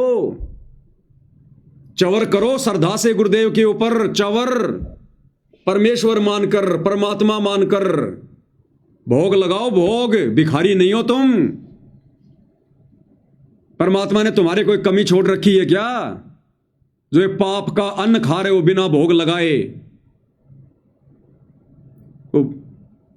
उस अन्नदेव की आरती से बात नहीं बनेगी, भोग की आरती करनी पड़ेगी जो नित्य नियम पुस्तक में लिखी हुई है। आज लग्या साहिब को भोग दीन के टुकड़े पानी का, तब तुम्हारे पाप भस्म होंगे, तुम्हें सद्बुद्धि आएगी। तो विचार कर लेना भाई और बहनों, विचार कर लेना, नहीं रोग आने वाले समय में। अरे तुम्हें तो खुश होना चाहिए, अपने गुरुदेव का 100 बार शुक्रिया अदा करना चाहिए कि ये गुरुदेव, आपने हम गधों को समझाने के लिए आपने कैसे इस पवन दास को सद्बुद्धि देके खड़ा कर दिया। ये परमात्मा, हम तो जेरे कुएं में पड़े हुए थे, हम तो आपके ज्ञान की छींट के आसपास भी नहीं थे। इस आपकी आत्मा ने आपके आशीर्वाद से वीडियो बना बना के हमें जगा दिया, हमें भक्ति मार्ग पर भगत बना दिया, हमें मर्यादित भगत बना दिया। तुम्हें तो शुक्रिया अदा करना चाहिए, और तुम कर रहे हो नफरत, तुम कर रहे हो ईर्ष्या। तो परमेश्वर की आत्माओं के साथ ईर्ष्या करने वाले को क्या प्रसाद मिलेगा? ये तो तुम्हारे ये कर्म डिसाइड करेंगे फिर आने वाले समय में। तो भाई और बहनों, आज पूज्य गुरुदेव भगवान की उस रद्द हो चुकी जमानत को लेकर दास को गुरुदेव ने प्रेरणा की। दास ने अपने विचार ज्ञान आधार से आप जियों के समक्ष प्रस्तुत कर दिए हैं। समय समय पर करता रहूंगा जब तक गुरुदेव भगवान दास के साथ में है, गुरुदेव का आशीर्वाद जब तक दास के साथ में है। अंत में पूज्य गुरुदेव भगवान की एक शब्द के साथ में महिमा करेंगे। बंदी छोड़ सतगुरु रामपाल जी परमेश्वर जी की जय हो।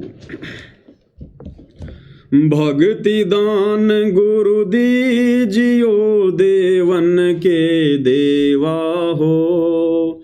भक्ति दान गुरु दीजियो देवन के देवा हो। जन्म पाया भूलो नहीं करहूँ पद सेवा हो। जन्म पाया भूलो नहीं करहूँ पद सेवा हो। अरे आश्रम वालों, नाम दीक्षा लेने के बाद कभी जिंदगी में इस शब्द को शांति से घर पर दरबार में परमात्मा के चरणों में बैठकर कभी आत्मिक भाव से गाया है क्या? अरदास की है कभी तुमने परमात्मा से? सत्सेवक भाई बहन सुबह और शाम की आरती के बाद रोजाना ये शब्द परमात्मा के दरबार में खड़े होकर सह परिवार गाते हैं, अपने भगवान की आरती करते हुए थाली हाथ में लेकर, और भीख मांगते हैं भगवान से कि परमात्मा भक्ति भाव दो, श्रद्धा दो, मालिक हम तो भिखारी हैं आपके। भीख मांगनी पड़ेगी, अहंकार से बात नहीं बनेगी। भक्ति दान गुरु दीजियो देवन के देवा हो, भक्ति दान गुरु दीजियो देवन के देवा हो, जन्म पाया भूलूं नहीं करहूं पद सेवा हो, जन्म पाया भूलूं नहीं करहूं पद सेवा हो। तीर्थ व्रत मैं नहीं करूं ना मंदिर पूजा हो, तीर्थ व्रत मैं नहीं करूं ना मंदिर पूजा हो, मनसा वाचा कर्मणा मोहे और न दूजा हो, मनसा वाचा कर्मणा मोहे और न दूजा हो, भक्ति दान गुरु दीजियो देवन के देवा हो, भक्ति दान गुरु दीजियो देवन के देवा हो, जन्म पाया भूलों नहीं करहूं पद सेवा हो। अष्ट सिद्धि और नौ निधि बैकुंठ कवासा हो, अष्ट सिद्धि और नौ निधि बैकुंठ कवासा हो, सो मैं तुमसे न मांगता सब थोथरी आशा हो, सो मैं तुमसे न मांगता सब थोथरी आशा हो, भक्ति दान गुरु दीजियो देवन के देवा हो, भक्ति दान गुरु दीजियो देवन के देवा हो, जन्म पाया भूलूं नहीं करहूं पद सेवा हो, जन्म पाया भूलूं नहीं करहूं पद सेवा हो, सुख संपत्ति परिवार धन और सुंदर नारी हो, सुख संपत्ति परिवार धन और सुंदर नारी हो, सपन में इच्छा नहीं करूं गुरु आण तुम्हारी हो, सपन में इच्छा नहीं करूं गुरु आण तुम्हारी हो, भक्ति दान गुरु दीजियो देवन के देवा हो, भक्ति दान गुरु दीजियो देवन के देवा हो, जन्म पाया भूलूं नहीं करहूं पद सेवा हो, जन्म पाया भूलूं नहीं करहूं पद सेवा। इसमें भाई और बहनों एक लाइन है, क्योंकि आज नेपाल से कमला बहन का फोन आया था, तो बहन ने थोड़ा समाधान चाहा है कि भगत जी ये जो शब्द हम गाते हैं सभी सत्सेवक भाई बहन सुबह और शाम की आरती के बाद में गुरुदेव के दरबार में उनकी 5 दीपक वाली आरती के साथ आरती उतारते हुए, तो इसमें हम कहते हैं कि सुख संपत्ति परिवार धन और सुंदर नारी हो। तो भगत जी हम जो बहनें हैं, कि हम बहनों ने भी यही बोलना है कि सुख संपत्ति परिवार धन और सुंदर नारी हो? क्या हम ये नहीं बोल सकते कि सुंदर व्यक्ति हो या सुंदर पुरुष हो? देखो बहन जी, कुछ शब्द ऐसे हैं, उन शब्दों को हमने एज इट इज ही बोलना होता है, उसी हिसाब से। हमारे भाव तो परमात्मा जानते ही हैं अगर कोई माता बहन अगर ये शब्द गाएगी कि सुंदर नारी हो, तो मालिक तो अंतर्यामी है ना, हम तो उनके समक्ष खड़े होकर विनती कर रहे हैं ना।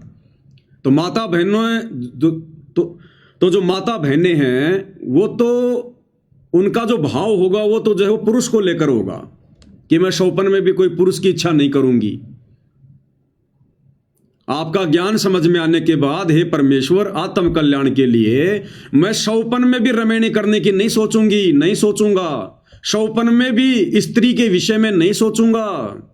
आपका ये ज्ञान समझ में आने के बाद, उससे पहले जिसकी हो गई हो तो हो गई हो, और उससे पहले जिसकी शादी रमैनी हो चुकी है, और अब यदि उसको ये बात समझ में आ गई है कि कामी क्रोधी लालची इनसे भक्ति न होए, भक्ति करे कोई शूरमा जात वर्ण कुल खोए, और विषय वासनाओं में रत भगत को तो परमात्मा ने कामी कीड़ा बताया। कामी कीड़ा नरक का। तो गुरुदेव भगवान को तो अच्छे से पता है, वे तो अंतर्यामी हैं कि माता बहनें क्या सोच रही हैं, क्या कहना चाहती हैं, उनके क्या भाव हैं।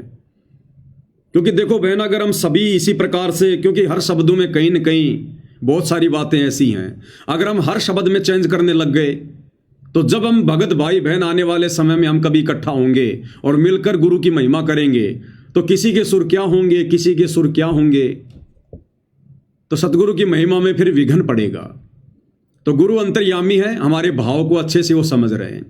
दूसरी बात, संध्या आरती के लास्ट में जो हम सतगुरु की महिमा करते हैं कि गुरुदेव भगवान की, कि अंतर्यामी एक तुम आत्म के आधार, जो तुम छोड़ो हाथों में कौन उतारे पार। और फिर हम शब्द गाते हैं कि मेरे गुरुदेव भगवान दियो काट काल की फांसी। इसमें अंतिम चौपाई से पहले एक चौपाई आती है, जिस चौपाई को हम सत्सेवक भाई बहन नहीं बोलते हैं, और पूज्य गुरुदेव भगवान उसको बोलते हैं। और क्या कहते हैं कि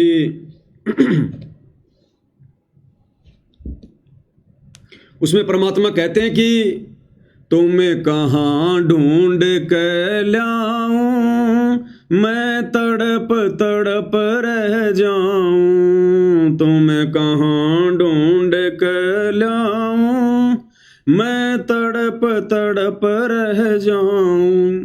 आप गए अमर अस्थान अस्थान, दई छोड़ तड़पती दासी।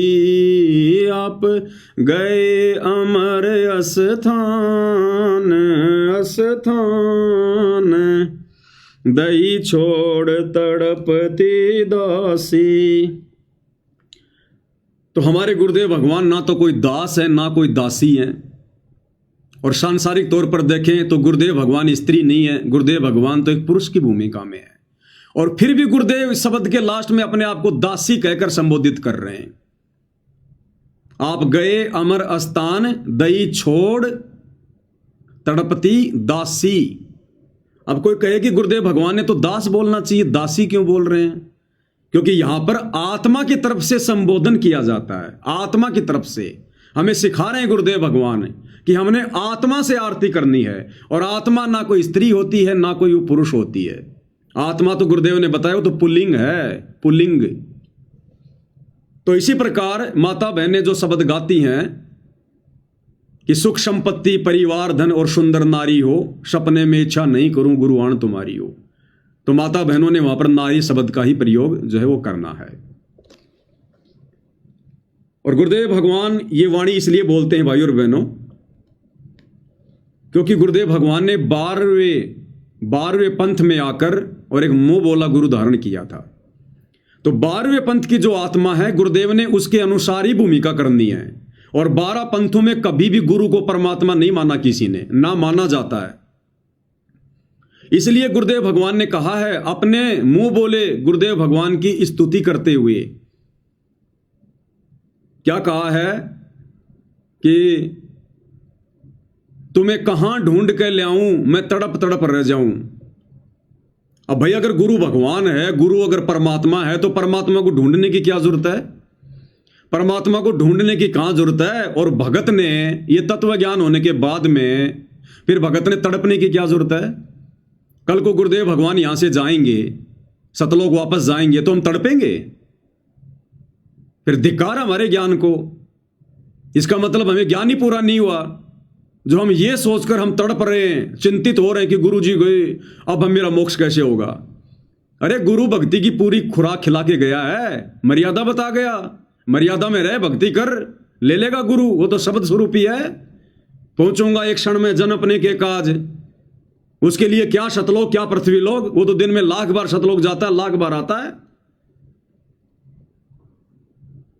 लेकिन गुरुदेव भगवान ने 12वें पंथ से मुंह बोला गुरु बनाया था। तो 12वें पंथ के नियम अनुसार कि उन 12 पंथों में किसी ने भी गुरु को परमात्मा नहीं माना और ना 12 पंथों के गुरु थे परमात्मा। हालांकि आदरणीय गरीबदास जी स्वयं जो है परमात्मा थे, लेकिन भूमिका उन्होंने 12वें पंथ के अनुसार की। इसलिए 12 पंथ से जुड़ी आत्माओं ने कभी भी अपने गुरु को परमात्मा की दृष्टि से नहीं देखा। तो गुरुदेव भगवान ने भी वैसी जो है वो लीला करनी थी। तो 12वें पंथ की आदि अधूरी नादान आत्माओं के आधार से गुरुदेव भगवान कह रहे हैं कि हे गुरुदेव भगवान, जब आप हमें छोड़ के चले जाओगे, शतलोक चले जाओगे, तो हमारा क्या होगा? हम तो आपकी याद में तड़पेंगे, फिर रोएंगे। आपने इस दासी को छोड़ दिया यहां पर, आत्मा को। तो हमने इस प्रकार की बेवकूफ़ी नहीं करनी है। इस 13वें यथार्थ कबीर पंथ में सतगुरुदेव भगवान के शतलोक जाने के बाद हमने उसी उमंग से, उसी लगन से, उसी श्रद्धा से, जैसे आज हम वर्तमान में भक्ति कर रहे हैं, जैसे आज हम वर्तमान में अपने घर पर शब्द रूप में गुरु जी को विराजमान करके भक्ति कर रहे हैं। उदाहरण के लिए मान लो भाई और बहनों, आज 25/9/2025 को जो गुरुदेव की जमानत होनी थी, मान लो ये जमानत परमात्मा जज में प्रेरणा करके स्वीकार करवा लेते। अभी आश्रम वाले क्या करते? ये तो किसी के बाप को भी खबर नहीं होने देते, क्योंकि हाईकोर्ट का सख्त आदेश है, भीड़ जमा नहीं होनी चाहिए। तो ये क्या करते? चुपचाप गाड़ी में बैठा के गुरुदेव को कहीं ले जाते, रोहतक में या धनाना में या कहीं और मुश्किल से 10-15 भक्तों तक ये बात रहती कि हाँ गुरुजी बाहर आ गए। बाकी संगत को कानों कान ये लोग खबर नहीं होने देते, और ना आप और हम सत्सेवकों को इस बात की होती खबर। हालांकि वर्तमान में तो बहुत सारे सोर्स हैं हमारे पास में, गुरुदेव के मुकदमों की सारी नकल है, उनके नंबर हैं, हम जब मर्जी कंप्यूटर में 2 मिनट में देख लेंगे जमानत हुई कि नहीं हुई, जैसे कि आज हमने देख लिया। और इन आश्रम वालों ने सूचना नहीं दी संगत को कि जमानत रद्द हो गई। ये कहते हैं हमने शाह न्यूज चैनल बनाया है, शतलोक आश्रम न्यूज चैनल, सच तो हम दिखाएंगे। अरे अपने भक्तों को तो सच दिखा दो जो तुम्हें दान धर्म दे रहे हैं। अरे आश्रम वालों एक छोटा सा वीडियो तो बना के डाल देते आज का कि गुरुजी की जमानत कैंसिल हो गई। तुम तो भक्तों को सच्चाई नहीं बता रहे, जगत को क्या खाक बताओगे? तो मान लो भाई और बहनों, यह भी कोई तरीका ना होता सच जानने का कंप्यूटर वाला, और आज अगर गुरुजी की जमानत होती तो क्या होता? ये लोग सीधा गुपचुप में गुरुजी को ले जाते और किसी को कानून खानी खबर भी नहीं होने देते। अब गुरुजी तो जेल से बाहर हैं और हम भगत भाई बहन गुरुजी को जेल में समझकर अपने अपने घर पर भक्ति कर रहे हैं, सत्सेवक। तो ठीक इसी प्रकार आप और हम भगत भाई बहनों ने आज वर्तमान में गुरुदेव शरीर रूप में जेल में बैठे हैं, कल को जब शतलोक चले जाएंगे उस समय भी हमने इसी भाव से, इसी श्रद्धा से, ठीक इसी प्रकार गुरु को पल पल अपने घर में, अपने घट में, शब्द रूप में अपने घर पर, अपने सिंहासन पर विराजमान मानकर कि गुरु तो भैया मेरे साये की तरह मेरे साथ है, मेरे शरीर की धड़कन की तरह मेरे साथ है। जो बच्चा गऊ की नजर में यूं साईं को संत, भक्तों के पीछे फिर भगत वत्सल भगवंत। अगर गुरु मेरे से दूर हो गया तो ये आरती की थाली एक बार भी नहीं घुमाई जा सकती, एक बार भी। तो ठीक हम सत्सेवक भाई बहनों ने कल को जब परमेश्वर अपनी लीला करके यहां से जाएंगे, आप और हमारे मन में तनिक भी नहीं आना चाहिए, तनिक भी, कि गुरुजी शतलोक गए। जरा भी मन में मायूसी नहीं होनी चाहिए, कोई दुख नहीं होना चाहिए। अगर जरा भी दुख हो गया, आंखों में आंसू आ गए, एक टपका भी अगर आंसू आ गए, ये सोचकर कि गुरुजी गए, वैसे चाहे गुरुदेव की याद में रोज रो, कितना ही रो, पानी बहा दो आंखों से जितना मर्जी, जितना पानी बहेगा उतने हमारे पाप कर्मों का नाश होगा।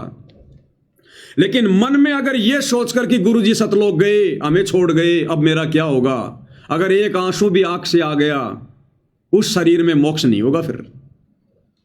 फिर मोक्ष नहीं होगा, क्योंकि हमने गुरु को फिर मानुष मान लिया, हमने गुरु को हाड़ मांस में मान लिया, हमने गुरु को शब्द रूप में नहीं माना। फिर अन्यथा वो परमात्मा तो एक चुटकी बजाते भी देरी लगे। गुरुदेव भगवान ने बताया कि मन की गति से भी तेज गति है परमात्मा की। अब मन की गति क्या है भाई और बहनों? आकाशीय बिजली से ज्यादा तेज गति है। सॉरी, ये जो बिजली जो हमारे घरों में आती है ना, इसकी गति बहुत तेज है। और गुरुदेव भगवान ने क्या बताया कि ये जो बिजली हमारे जो घरों में आती है, लाइट, इसकी जो गति है ये बहुत तेज है। इसकी गति से भी तेज गति है आकाशीय बिजली की। आकाशीय बिजली से भी तेज गति है सूर्य के प्रकाश की, और सूर्य के प्रकाश से भी तेज गति है इसकी मन की। सूर्य के प्रकाश से भी तेज गति है मन की गति, और मन से भी कई लाखों गुना तेज गति है परमात्मा की। पहुंचूंगा क्षण एक में जन अपने के काज, हिरणाकुश उदर विदारिया नरसिंह जू धरलू साज। गोता मारू स्वर्ग में जा बैठूं पाताल, गरीबदास ढूंढता फिरू अपने हीरे मोती लाल। ये गलती हम सत्सेवकों ने नहीं करनी है। बहुत सारी संगत तो जब गुरुदेव भगवान लीला करके यहां से जाएंगे, उस समय फैल हो लेगी रो रो के, चिंता करके। ये सारे फॉर्मूले परमात्मा पहले तुम लोगों की नजरों में निकलवा रहे हैं। और कबीर सागर के सरलार्थ में भी वीडियो बनाते समय तुम्हें अच्छे से समझा दिया गया था।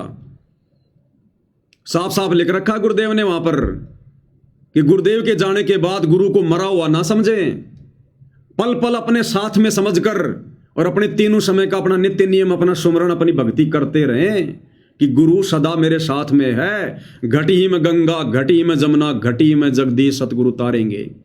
हमारी जो ये प्राण शक्ति है ना, ये हमारा गुरु है, ये पावर है। ये पावर, ये जो धड़कन धड़क रही है ना, इस शरीर में कोई डीजल नहीं है, कोई पेट्रोल नहीं है, कोई बैटरी नहीं लगा रखी।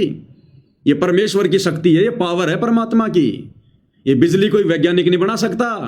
जो बिजली जो बड़ी बड़ी फैक्ट्रियों को जो है वो चला देती है, वो बिजली क्या है जो एक तार के माध्यम से आ रही है? वो बिजली परमात्मा की गुप्त शक्ति है वो। तो हमारा जो शरीर चल रहा है, हम जो बोल रहे हैं, चल रहे हैं, देख रहे हैं, तो परमात्मा हमारे अंदर समाहित है। जैसे फूल के अंदर उसकी सुगंध होती है, इस शरीर में ऐसे ही परमात्मा बैठा है। सबके हृदय रूपी गुफा में बैठा है परमात्मा।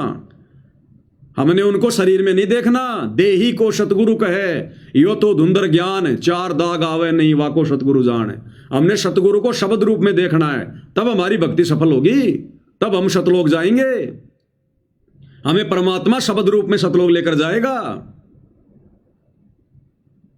तो हम भक्तों के अंदर कोई भी कमजोरी नहीं रहनी चाहिए किसी भी प्रकार की। दुनिया चाहे उनको मानो समझे, भगत उनको मानो समझे, हमने ये गलती नहीं करनी है। तो गुरुदेव भगवान ने जो ये वाणी बोली है, तुम्हें कहां ढूंढ के लाऊं, मैं तड़प तड़प रह जाऊं, आप गए अमर स्थान दई छोड़ तड़पती दासी। तो ये वाणी हमने नहीं बोलनी, और ना हम बोलते, इसलिए हमने नई भक्ति बोध से इस वाणी को हटा दिया। ये परमात्मा दया कर रहे हैं भाई और बहनों। परमात्मा दास को प्रेरणा दे दे के नहीं, ये 20-20 साल से 30-30 साल से राजनीति करने वाले ये परम भगत है, इनके भेजे में एक शब्द भी नहीं आ रहा क्या और क्या नहीं है। ये आज भी ना आश्रमों में वही तोते की तरह बोलते हैं, तेरा रामपाल अज्ञान किया सतलोक का वासी। अपने भगवान को रोजाना सुबह शाम ये क्या बोलते हैं? अज्ञान, अज्ञानी।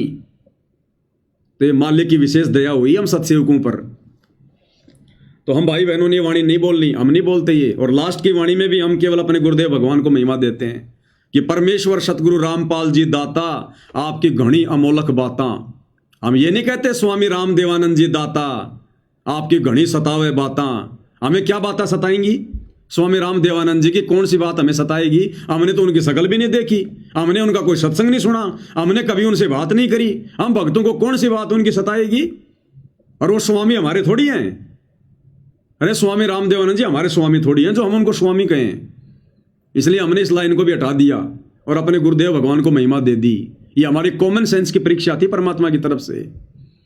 कि परमेश्वर सतगुरु रामपाल जी दाता आपकी घणी अमोलक बातां, अमोलक यानी जिन बातों का कोई मोल ही नहीं है, अनमोल, और थारा पवन दास अज्ञान की जो सतलोक का वासी।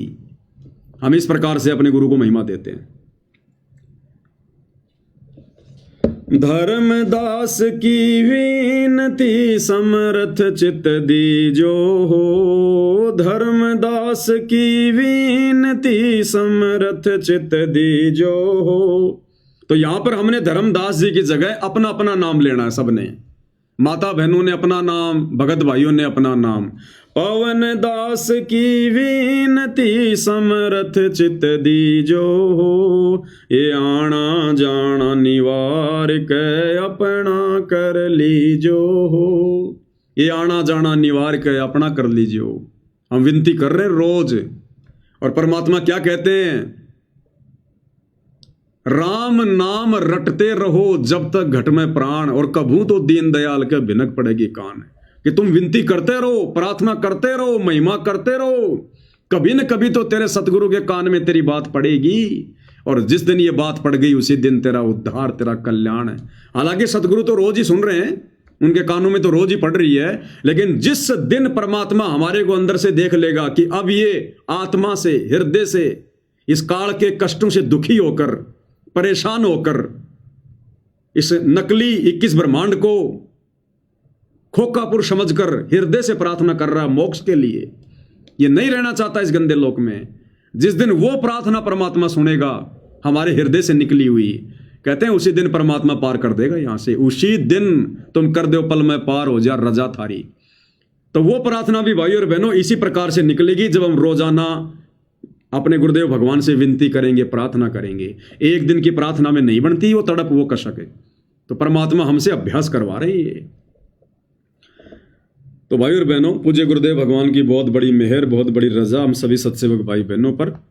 हमने किसी भी हाल में अपने विश्वास को नहीं तोड़ना है, डगमग नहीं होने देना है। और आज हमारे विश्वास की जीत हुई है, हमारे विश्वास की,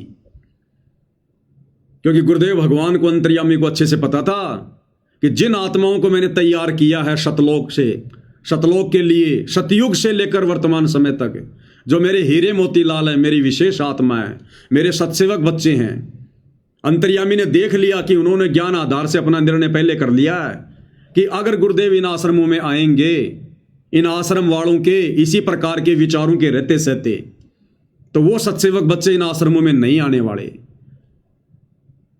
तो गुरुदेव भगवान ने निर्णय ले लिया, फिर क्या करूंगा उन आश्रमों में जाके, राजनीति क्यों जो है उन सेंटरों पर जाकर, जहां मेरी आत्मा ही नहीं आएगी, इनके बीच में जाके क्या करूंगा? इनसे तो मैं जेल में दुखी हूं, ये तो जेल में भी सुख का सांस नहीं लेने दे रहे। यहां भी रोज लड़ाई झगड़े की शिकायतें, प्रार्थनाएं। तो गुरुदेव भगवान ने यदि जमानत कैंसिल करवाई है अपने सत्सेवक बच्चों को और ज्यादा भक्ति में आगे बढ़ता हुआ देखने के लिए, दृढ़ करने के लिए, और इन आश्रम वालों को एक मौका देने के लिए कि नालायकों सुधर जाओ, नहीं तो खून के आंसू रोगे फिर आने वाले समय में। तो भाई और बहनों, पूज्य गुरुदेव भगवान के आशीर्वाद से आज की सतगुरु महिमा में केवल इतना ही। परमात्मा हम सबका मार्गदर्शन करें, हमें सद्बुद्धि दें, गुरुदेव भगवान हमें आशीर्वाद दें, इसी प्रकार भक्ति मार्ग पर आगे बढ़ने के लिए प्रेरित करते रहें। तो आज यही अपने शब्दों को विराम देते हैं। बंदी छोड़ सतगुरु रामपाल जी परमेश्वर जी की जय हो।